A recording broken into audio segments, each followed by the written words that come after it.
प्यारे बच्चों, अनुच्छेद लेखन से जुड़ी हुई कुछ महत्वपूर्ण बातें जो अनुच्छेद लेखन के समय विशेषता ध्यान रखनी चाहिए, उन बातों को लेकर के हम आपके बीच उपस्थित हुए हैं। और अनुच्छेद लेखन को लिखते समय किन बातों का ध्यान रखना चाहिए, उन बातों पर हम चर्चा करेंगे। देखिए, एक एग्जाम्पल यहाँ पर दिया हुआ है, हमारे देश पर पड़ता विदेशी प्रभाव, और उसके नीचे विचार बिंदु भी दिए हुए हैं। इन्हें विचार बिंदु भी कहते हैं, संकेत बिंदु भी कहते हैं। और ये आपको आपके प्रश्न पत्र पे आपका विषय मिलेगा और उससे संबंधित संकेत बिंदु भी आपको प्रश्न पत्र पर दिए जाएंगे। उन संकेत बिंदुओं के आधार पर अनुच्छेद लेखन किया जाता है।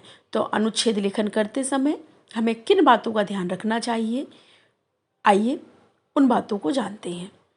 सबसे पहली बात है कि विषय को 10 या 12 वाक्यों या 80 से 100 शब्द, अधिकतम 100 या 120 शब्दों के अंतर्गत ही रखना चाहिए। वाक्य छोटे छोटे हों तथा एक दूसरे से जुड़े हुए हों, श्रृंखलाबद्ध हों, अलग ना हो। ऐसा ना हो कि पहला वाक्य कुछ और कह रहा है, दूसरा वाक्य कुछ और कह रहा है। तीसरी बात यह है कि विचारों का प्रवाह जो हो वो निरंतर प्रवाह में हो, कहीं अवरोधन ना हो। चौथी बात यह है कि उदाहरणों का संकेत भर पर्याप्त हो, उदाहरणों पर विस्तृत चर्चा ना हो, अन्यथा अनुच्छेद आपका बहुत बड़ा हो जाएगा। पांचवी बात है कि विषय का आरंभ सीधे विषय से हो, इधर उधर की भूमिका से ना हो। जो आपका विषय दिया है आप सीधे उसी से आरंभ करें। छठवीं बात है कि विषय का फैलाव करने की बजाय उसका विकास करना चाहिए। अनुच्छेद वट वृक्ष के समान टहनीदार न होकर के तने के समान इकहरा और ठोस होना चाहिए। अनुच्छेद के अंत में निष्कर्ष समझ आ जाना चाहिए। आठवीं बात यह है कि भाषा सरल, स्पष्ट और मुहावरेदार होनी चाहिए, जिससे पढ़ने वाले के मन में रोचकता का अनुभव हो। अनुच्छेद लेखन के लिए दिए गए संकेत बिंदु हैं, उन संकेत बिंदुओं को समझना चाहिए। उन्हीं के आधार पर विषय का क्रम तैयार करना चाहिए। कई बच्चे ऐसा भी करते हैं कि अनुच्छेद लिखते हैं और अनुच्छेद लिखते समय जो संकेत बिंदु होते हैं उनको हेडिंग के रूप में उपस्थित कर देते हैं और एक एक हेडिंग डाल करके फिर वर्णन करते हैं। वह तरीका गलत है, वह प्रारूप है ही नहीं अनुच्छेद लेखन का। अनुच्छेद लेखन में जो संकेत बिंदु दिए गए हैं उनको आप पढ़िए, समझिए और उसके आधार पर वर्णन करिए, ना कि उन संकेत बिंदुओं का आप हेडिंग के आधार पर वर्णन करेंगे। उन बिंदुओं को आपको पढ़ना है, समझना है और उसके आधार पर एक अनुच्छेद लिखना है। तो इस बात से बचें। अधिकांशता में हमने देखा है कि परीक्षाओं में बच्चे संकेत बिंदुओं को एक एक हेडिंग डाल करके विस्तृत वर्णन करते हैं, तो उस प्रक्रिया से बचें। बिंदुओं को समझें और उसके आधार पर वर्णन करें।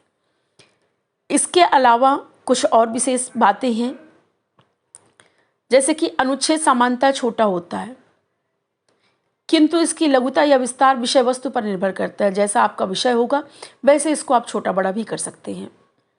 इसके अलावा अनुच्छेद एक स्वतंत्र और पूर्ण रचना है और आपकी विचार प्रधान रचना है, जिसमें आपके अपने विचार होंगे।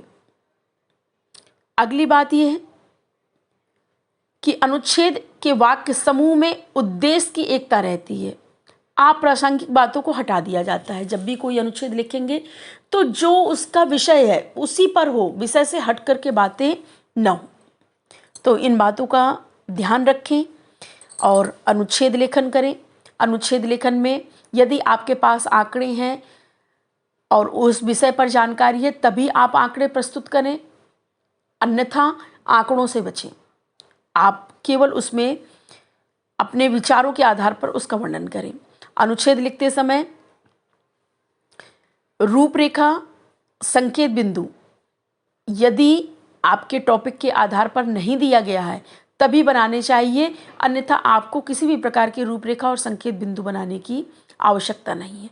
अनुच्छेद लेखन में एक ही बात को बार बार ना दोहराएं। इसके साथ साथ यदि आप अनुच्छेद लेखन में किसी भी प्रकार की पंक्ति, दोहा यदि इससे प्रारंभ करते हैं या इससे अंत करते हैं तो अनुच्छेद लेखन आपका और भी अच्छा होगा। तो इन बातों का आप ध्यान रखिए जिससे आपका अनुच्छेद लेखन अच्छा हो सके। हमेशा अनुच्छेद लेखन में शब्द सीमा दी गई होती है, तो शब्द सीमा का ध्यान रखें, उसी के आधार पर वर्णन करें। आपको मैंने यहाँ पर उदाहरण स्वरूप एक अनुच्छेद दिखाया हुआ है, इसको देखें, समझें और फिर वर्णन करें, जिससे आप अनुच्छेद लेखन में अच्छे से अच्छे अंक प्राप्त कर सकेंगे।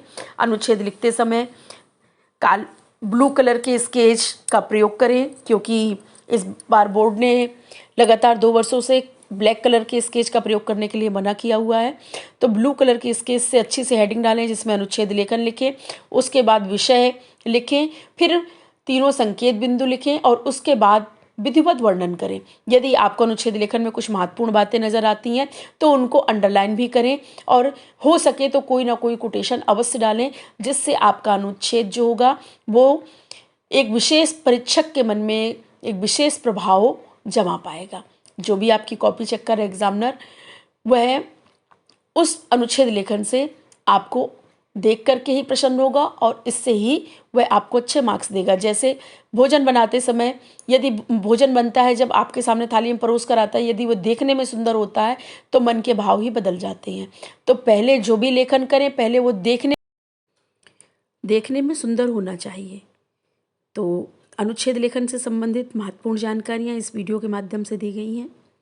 धन्यवाद।